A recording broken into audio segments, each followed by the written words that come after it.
Hello sa mga Toro family, kay Mami Oni, Paye at Kiana, grabe pinaiyak niyo ako. Sobrang iyak ko. Tingnan niyo yung mata ko namumula na sa kaiyak. Dahil naawa ko kay Paye, siyempre, dahil yun wala na nga si Kiana, umalis na. At sobrang na-touch ako sa atin at dalawa. Sa lahat ng Toro family,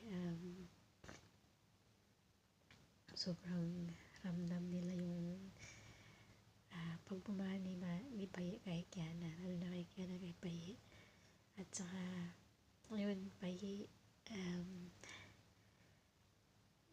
God bless you, sana tatagan mo yung loob mo para kay Kiana. I hope someday magkikita kayo ulit. God